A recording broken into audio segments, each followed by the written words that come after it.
안녕하세요. 안녕하세요. 안녕하세요, 선생님. 네, 2024학년도 러닝 팁스 디지털 정보의 안전한 사용과 관리에 대해서 말씀해 주시러 우리 최상현 선생님 모셨습니다. 다시 한번 반갑습니다. 네, 반갑습니다. 네, 디지털 정보의 안전한 사용과 관리 최근에 많은 이슈들이 있었던 것 같아요. 특히 개인 정보라던가 보안 이런 쪽에 문제가 될 것 같은데요. 개인 정보의 유출 어떤 문제점들이 있습니까? 최근에는 사실 우리가 늘 하던 행동인데 네. 그런 잘못된 행동들이 또 저희의 개인 정보를 유출되는 결과로 이어져 가지고 막대한 개인 또는 사회적인 피해가 있는 경우가 있어서 그렇군요. 이번 시간에는 개인 정보에 대해서 어떤 것들이 개인 정보고 어떻게 하면 이런 것들을 잘 막을 수 있을지에 대해서 간단하게 말씀드리도록 하겠습니다. 맞습니다. 우리 학생분들도 개인정보 이제 디지털 세상에서 살아가기 때문에 개인정보 관리는 꼭 필수라고 말씀드릴 수 있을 것 같아요. 자, 그럼 개인정보 유출의 사례 이런 것들을 좀 문제점들 좀 살펴볼까요? 예. 자, 대표적으로 이제 우리가 신분 도용 같은 것들을 볼 수가 있습니다. 그러니까 우리가 어떻게 보면 이름이나 뭐 주민번호, 생년월일 같은 것들이 예전에는 막 너무 과도하게 수집을 했잖아요. 네. 예, 그런 것들을 가지고 뭐 휴대폰을 개통한다던가 각종 범죄에 연루되는 일들이 많이 벌어지고 있고요. 그다음에 또 이어지겠지만 또 금융사기 그로 인해서 여러 가지 우리가 대출이라던가 또 신용카드 같은 것들을 이제 발급받아서 제가 아닌 사람들이죠. 그런 것들을 통해서 금전적인 피해를 볼 수도 있었습니다. 그리고 이제 불법 마케팅 및 스팸. 저는 이렇게 동일하지 않았지만 예. 어느 곳에서 이제 우리가 가게나 이벤트에 참여를 했는데 갑자기 그다음부터 유사한 업종에서 또는 전혀 다른 업종에서 전화가 와요. 뭐 보험 들으라고 전화 오고 그렇죠. 이런 것들이 뭐 집을 사라고 연락이 오고 네. 예, 그런 것들이 사실 우리가 개인 정보가 유출됐기 때문에 일어나는 일들이거든요. 그렇죠. 예, 그래가지고 그런 유형. 그다음에 마지막으로 요즘에 최근에 이슈화되고 있는 딥페이크 범죄 같은 것들도 굉장히 큰 개인 정보 유출의 그런 피해 유형이라고 볼 수가 있을 것 같습니다. 알겠습니다. 뭐 신분 도용이라든가 금융사기 그리고 항상 이렇게 뭐 서울중앙지검 누구누구 수사관입니다라고 예, 그렇죠. 스팸 전화 많이 예. 오죠. 그런 것들 절대 믿으시면 안 될 것 예. 같고요. 우리 학생분들도 온라인상에서 개인정보 이런 것들 자꾸 올리고 이러되면 이런 개인정보 유출될 그렇죠. 수 있으니까 예. 그런 것들 조심하시면 될 것 같습니다. 네. 자, 그러면 기본적으로 우리가 먼저 알아봐야 될 것이 개인정보가 뭔지는 알아야죠. 그렇죠. 네. 사실 우리가 보면 개인 정보 네. 교수님 보통 얘기하면 어떻게 하죠? 뭐 주민번호라던가 그렇죠. 민감한 네, 정보들. 굉장히 좀 중요한 뭐 신용카드 번호 네. 같은 것들을 우리가 개인 정보로 생각하기 쉬운데 네. 그렇지 않아요. 그렇습니까? 저희가 개인정보 포털이라는 그런 사이트가 있는데 예. 거기에 들어가면 정의가 되어 있습니다. 개인정보는 나를, 그러니까 개인을 식별할 수 있는 모든 정보 또는 그런 정보들을 모아가지고 식별할 수 있는 모든 게 다 개인정보라고 볼 수가 있고요. 우리가 알고 있는 뭐 이름도 개인정보가 될 수 있어요. 네. 주소, 연락처, 뭐 태어난 곳, 성별. 근데 막 처음 만난 사람한테 물어보죠. 고향이 어디세요?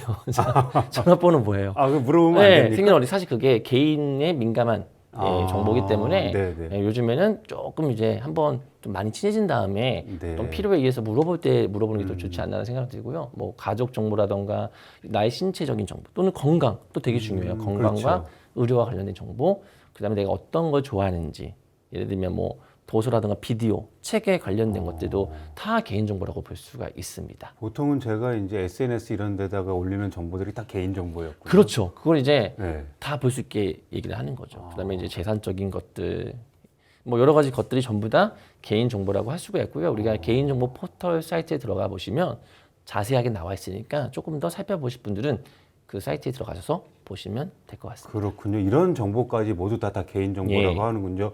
그래서 이런 말도 있는 것 같아요. 개인 정보는 모두의 정보다.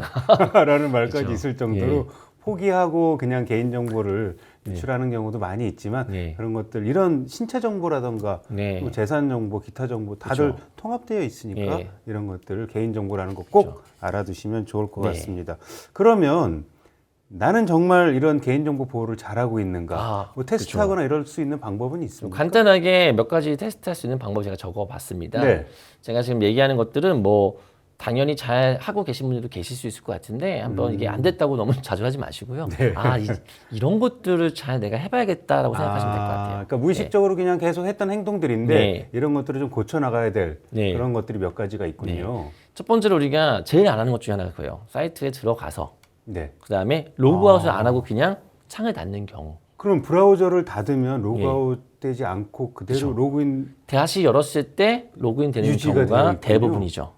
특히 그게 네. 공공 여러 사람이 같이 쓰는 PC라면 굉장히 거기에서 개인정보 유출이 많이 되고 있습니다. 그렇죠. 예. 크롬 같은 경우에 로그인하면 비밀번호니 그렇죠. 뭐니 다 들어가 있기 때문에 예. 반드시 로그아웃하고 네. 브라우저를 닫아라. 네. 그래서 최근에 있었던 개인정보 유출 그 피해 사례를 보면요. 예. 그렇게 얻어낸 개인정보를 가지고 되게 중요한 사이트에 넣어봤더니 대부분 비밀번호 어떻죠? 다 비슷하죠. 같잖아요. 그래가지고 문제되는 경우가 있었어요. 그래서 우리가 비밀번호를 주기적으로 사실 저도 귀찮아서 3개월에 6개월에 한 번씩 바꾸라고 창이 뜨지만 네, 알러트가 뜨죠. 예. 근데 다음에 다시 알려줘라고 하면서 넘길 때도 있는데 주기적으로 변경하는 거 되게 중요하고요. 방금 얘기했듯이 사이트의 모든 사이트의 비밀번호 다 같게 설정하면 이제 한 가지 그러니까 그 사이트가 굉장히 보안이 취약한 사이트라면 보안이 아무리 강한 사이트에 있는 계정도 같기 때문에 이제 우리가 개인정보 유출가 될 수 있습니다. 네, 네. 그다음에 이제 방금 말씀하셨지만 크롬을 쓰시는 경우 여러 가지 우리가 편리성을 위해서 이제 자동 로그인을 많이 하잖아요. 네, 맞습니다. 딱 그 사이트에 들어가면 아이디랑 비밀번호가 딱 뜨면서 그냥 확인만 누르면 되는데 이런 것들도 사실 개인정보에서는 좋을 행동은 아니죠. 알겠습니다. 뭐 이런 그 개인 정보들을 일단은 웹 브라우저나 이런 데서 예. 로그인 하는 것부터 로그아웃 하는 것부터 시작하고 자동 로그인 하지 않고 비밀번호는 예. 주기적으로 바꿔주는 거 가장 예. 기본이 될 것 같습니다. 또 어떤 것들이 있을까요? 네, 지금 했던 것들이 사실 잘 안 되면 좀 강력한 방법이 있습니다. 네. 저 같은 경우는 이제 중요한 포털 사이트라던가 어떻게 보면 싱글 사인온이 되는 2단계 로그인. 네, 그런 계정에서는 무조건 2단계 로그인하게 하는 거죠. 네. 그래서 제가 로그인할 때마다 휴대폰 알람이나 메시지로 오게 해서 제가 그걸 인지하고 또 제가 허락을 했을 때만 접속이 가능하게 한다면 사실 자동 로그인을 하던 로그아웃을 안 하던 이거 하나만 제대로 되어 있어도 조금 안전하게 사용할 수가 있을 것 같습니다. 그러니까 바로 로그인 되는 것이 아니라 로그인하면 어떤 개인 뭐 어떤 그 뭐라 기기, 그러죠? 그렇죠. 개인 기기에 예. 알람이 떠서 예. 뭐 네이버라던가 뭐 카카오라던가 이렇게 알람이 예. 떠서 거기서 인증해주면 네. 실제 로그인이 되게끔 하는 그런 단계라고 보시면 될 것 같습니다. 또 어떤 것들이 있습니까? 그다음에 이제 최근에 딥페이크 범죄가 어떻게 이루어지는지 다 아실 것 같아요. 네. 이게 SNS 게시물에 그러니까 누구나 볼 수 있게 나의 모습을 올렸었고 그 맞아요. 정보를 수집한 한 개인들이 여러 장을 수집해가지고 AI 도구를 힘을 받아서 불법 영상을 만들거나 사진을 만든 그런 일들이 있었는데 되도록이면 우리가 신뢰가 갈 만한 그런 사람들에게 공개하는 게 굉장히 중요할 것 같습니다. 알겠습니다. 또 어떤 내용들이 예. 있습니까? 그다음에 이제 포털 사이트 검색어라든가 유튜브 시청 기록을 지우는 것도 굉장히 중요해요. 왜냐하면 그 검색어를 통해서 다른 사람들이 봤을 때 저의 성향이라든가 어떤 그 패턴들을 파악할 수 있기 때문에 이런 것들도 개인정보 유출에 어떻게 보면 위험성이 볼 수 있다고 볼 수 있고요. 그다음에 제일 중요한 거는 뭐죠? 사용하지 않는 사이트는 굳이 우리가 가지고 계정을 유지할 필요가 없다는 거죠. 그래서 그런 것들은 탈퇴를 통해서 좀 개인정보를 지워나가는 그런 노력이 좀 필요하지 않겠나라고 생각했는데 교수님은 이 중에서 8가지 다 잘 지키고 계시는지요? 제가 봤을 때는 거의 못 지키고 있는 것 같고요. 예. 일단은 가장 중요한 거 주기적으로 패스워드 바꾸는 거. 그렇죠. 그리고 자동 로그인 해놓지 않는 예. 것들, 뭐 2단계 인증하는 거 예. 이런 거 정도만 해도 충분히 개인정보 어느 정도는 보호할 수 있지 않을까라는 생각이 들고 우리 학생분들도 물론 학교 포털 로그인 같은 경우는 자주 하니까 괜찮은데 일반적인 웹사이트들은 가능하면 로그인을 자동으로 하지 않는 게 좋고요. 그리고 주기적으로 그 브라우저의 캐시 같은 것들을 지우면 그렇죠. 검색어라던가 뭐 유튜브 같은 거, 구글도 마찬가지니까요. 그런 기록들을 지워주시는 게 개인정보 보호에 도움이 되실 것 같습니다. 자, 이렇게 해서 이제 나는 잘하고 있는가 이런 것들을 좀 살펴봤고요. 그러면 왜 이렇게 개인정보 유출되는지 누가 이렇게 보고 있습니까?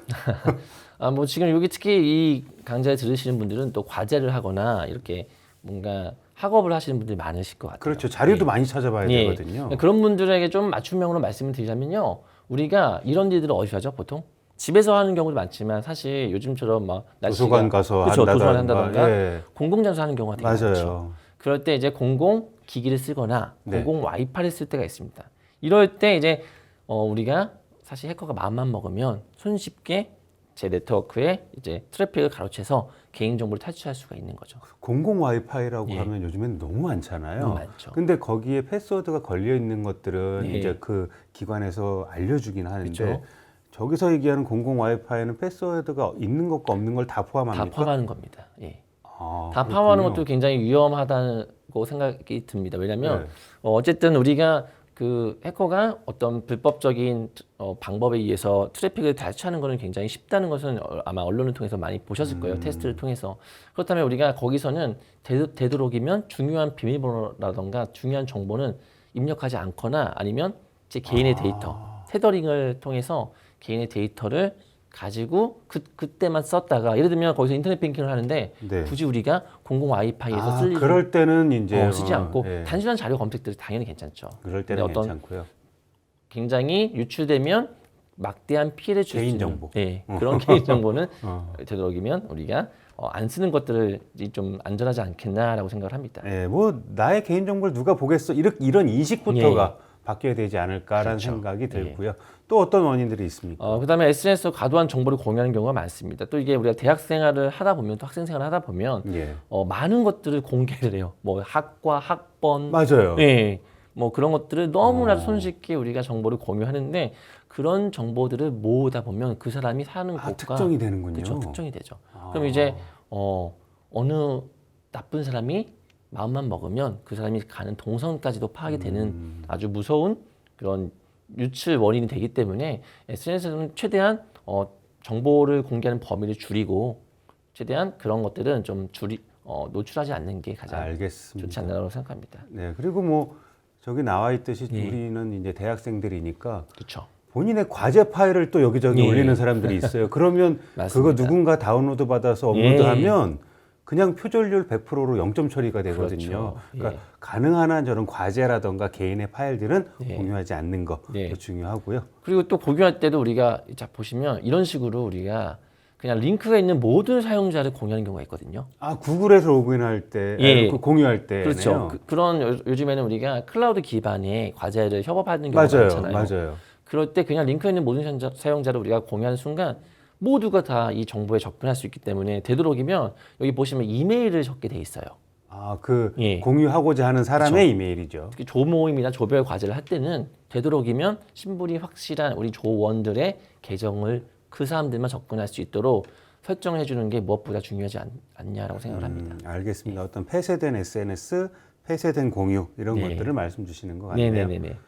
자, 그다음에 우리가 피싱 이메일, 특히 대학을 사칭하는 경우가 되게 많아요. 뭐 네. 장학금을 준다던가, 아, 네, 그렇죠. 여러 가지 우리가 수강 신청과 관련돼서 피싱 낚는다고 하죠. 그런 걸로 낚시를 해서 학번이라던가 여러 가지 정보를 입력하도록 유도를 해서 또는 여기다가 뭔가 뭐 스파이어를 설치한다던가 여러 다양한 나쁜 것들을 이제 우리 기기에 설치를 해서 정보를 빼내는 경우가 많거든요. 그래서 조금 더 확인해보고 진짜 이게 메일 주소 잘 읽어보시면 지금 다니고 있는 곳의 주소와 같은지 누가 보내는지만 잘 확인만 해보셔도 전혀 우리가 이런 것들에 당할 일이 없거든요. 그렇죠. 학교에서는 장학금 이메일 이런 걸 보낼 수도 있지만 예. 제일 중요한 건 학교 홈페이지에 접속해서 그런 정보들을 보는 게 네. 가장 정확하지 맞습니다. 무조건 왔다 그래서 열어보는 거 이런 예. 것들을 좀 피해야 될 것 같고요. 맞습니다. 그다음에 이제 웹사이트 해킹 부분은 우리가 어쩔 수 없는 부분이죠. 없을 수 없는 부분이기 때문에 그 기관이나 그거를 관리하는 분들의 어떻게 보면 책임이 중요하지만 중요한 거는 굳이 우리가 웹사이트에 다양한 선택적인 정보를 입력하지 않는 것도 좀 필요하지 않나. 거기서 보면 필수적으로 입력해야 되는 정보가 있고 선택적으로 입력해야 되는 정보가 있는데 굳이 우리가 모든 정보를 거기다 빼곡하게 적을 필요는 없지 않나라고 생각을 합니다. 알겠습니다. 자, 그러면 우리 한국방송통신대학교 학생들이 예. 개인정보를 좀 안전하게 지킬 수 있는 몇 가지 노하우 간단하게 좀 예. 정리해 주시면 고맙겠습니다. 뭐 지금 들으신 분들은 잘 아시겠지만 가장 중요한 거는요. 비밀번호를 주기적으로 변경하는 겁니다. 근데 문제는 그죠? 변경한 거를 이제 쪽지에다 적어놔요. 아, 그렇죠. 그렇죠. 다이어리에 적어놔요. 우리 또 이렇게 예. 메모장 이런 데다 적어 적어놔요. 놓잖아요. 예. 그러면 그게 되게 크게 또 나중에 문제가 될 수 있기 때문에 네. 그것도 되게 조심하셔야 될 것 같아요. 아니 근데 이게 기억이 안 날 때가 너무 많거든요. 그러니까 패턴을 잘 생각하시면 될 것 같아요. 패턴. 패턴이요? 예를 들면 네. 어떤 사이트에서는 뭐 우리가 그 사이트 주소를 좀 잘 이용해서 네. 사이트 주소에 뭐 몇 번째 있는 알파벳을 잘 조합을 한다던가 너무 어려운데요. 본인만의 그런 패턴을 찾으시는 것도 되게 중요할 것 같습니다. 본인의 예. 어떤 규칙 같은 예. 것들을 만들어서 예. 패스워드를 정해라. 제일 좋은 거는 어떤 의미가 있는 거죠. 그러니까 어떤 단어들을 조합을 하면 이게 전혀 뜻이 없는 건데 나한테는 의미가 있게 조합을 할 수가 있는 거죠. 그래서 그런 식으로 조금 뭐 특수 문자도 넣어주시고 하시면 좋지 않나 생각을 합니다. 알겠습니다. 뭐 쉽지는 않아요, 사실은. 예, 그렇죠. 그렇죠. 로그인하는 것 자체가 어렵기 때문에 그럼에도 그렇죠. 불구하고 더 중요한 건 개인정보 안전하게 네, 지키는 맞습니다. 것이기 때문에 변경 주기적으로 해주시고요. 네. 또 그다음에 각 사이트마다 다른 비밀번호 같은 것들이 꼭 필요할 것 같고요. 의심스러운 이메일이나 링크는 아까도 말씀하셨지만 눌러보지 마시고요. 그런 것들은 조금 확인해 보시려면 그 해당되는 과에 전화를 한다던가 그렇죠. 예, 해당되는 기관에 전화를 해서 확인하는 게 가장 중요할 것 같습니다. 네. 그리고 지금 쓰고 있는 기기가 과연 보안 프로그램이 있는지 또 그 보안 프로그램이 최신 버전인지 또 우리가 만약에 윈도우를 쓴다면 윈도우가 최신의 업데이트를 했는지가 굉장히 중요할 것 같습니다. 이런 것들이 각 기관이나 그 어떤 회사에서 그런 것들을 이제 방지하기 위해서 최신 업데이트를 하는데 귀찮다는 이유로 좀 미루는 경우가 좀 있거든요. 그래서 이런 것들이 굉장히 중요하고요. 아까도 얘기했지만 공공 장소에서는 공공 컴퓨터나 네트워크를 조심하는 게 중요할 것 같습니다. 알겠습니다. 일단 여기 중요하게 나왔던 것들이 예. 어떤 기기 업데이트가기도 합니다. 왜 그러냐면 기기 업데이트의 대부분은 보안 업데이트거든요. 예, 그렇죠. 어느 부분이 좀 취약하기 네. 때문에 그 업데이트가 안내가 되는 순간 네. 해커들이 이제 활동을 하기 시작한다고 그쵸. 하더라고요. 예. 그래서 업데이트 안내가 되면 아니 나중에 하지 말고 바로바로 업데이트 해주시고요. 예. 사실 비밀번호 다 다르게 하는 거 쉽지 않아요. 네. 그래서 항상 습관을 들여서 자주 바꾸는 그런 것들도 해보시고 가능한 한 공공기관, 학교 홈페이지 이렇게 들어오셔서 직접 접속해서 정보를 확인하시는 거 그런 것들이 필요하다라고 말씀드릴 수 있을 것 같아요. 그럼 만약에 교수님 그럼에도 불구하고 이렇게 열심히 했는데 개인정보가 유출됐다. 그렇죠. 네, 그럼 이제 어떻게 해야 될까요? 지금 딱 떠오르는 건 뭐 경찰에 신고해야 됩니까? 그렇죠. 경찰에 신고해도 되는데 사실 경찰에서는 크게 여러 가지 사건이 많기 때문에 경찰에서는 뭐 큰 사건으로 분류가 안 돼서 늦게 처리가 될 수가 있어요. 그럼 뭐 따로 신고하는 데가 있습니까? 그래서 이제 아까 제가 처음에도 언급했던 사이트입니다. 개인정보 포털이라고 이제 검색을 하시면요. 여기서 이제 국가기관에서 운영하는 사이트고요. 여기서 이제 보면 이제 개인정보 침해 신고 센터라고 있습니다. 얘를 이제 클릭해 보시면 어떤 절차로 신고를 하는지 잘 나와 있습니다. 그래서 전화도 우리가 112가 아니라 118 그리고 팩스 우편 어떤 식으로 해야 되는지 여기다 신고하는 게 좀 더 개인정보에 대해서는 우리가 좀 도움을 받을 수 있지 않나라고 생각을 합니다. 그렇군요. 118. 118. 오늘 하나 배웠네요. 118 개인정보 포털이라고 검색을 하시면 그 안에서 침해된 내용들 어떻게 신고할 수 있는 절차까지 쭉 볼 수 있으니까요. 그렇게 해서 개인정보 잘 보호하시면 될 것 같습니다. 오늘 디지털 정보의 안전한 사용과 관리에서 아주 기본적인 거지만 잘 지켜지지 않는 것 같아요. 그죠? 쉽지도 않은 문제입니다. 우리 학생분들께서 워낙 지금 현재 디지털 세상에 살고 있기 때문에 이런 디지털 정보의 안전한 사용과 관리, 개인정보 보안은 기본 중에 기본이다라는 인식부터 갖는 거. 이것들이 우리가 지켜야 될 가장 기본적인 디지털 리터러시의 정보 보안이 아닐까라는 생각이 듭니다. 우리 다음 시간에는 이런 디지털 정보의 보안과 이런 것들을 좀 살펴봤으니까요. 우리 다음 시간에는 이런 디지털 환경에서 우리가 과제물 하거나 이럴 때 어떤 정보가 진짜 옳은 정보인지 그리고 어떤 것들이 거짓 정보인지 사실 파악하기 쉽지 않아요. 워낙 알고리즘이 편향되어 있기 때문에 그런 것들을 살펴보는 시간 가져보도록 하겠습니다. 오늘 좋은 말씀 너무 감사합니다. 고맙습니다. 감사합니다.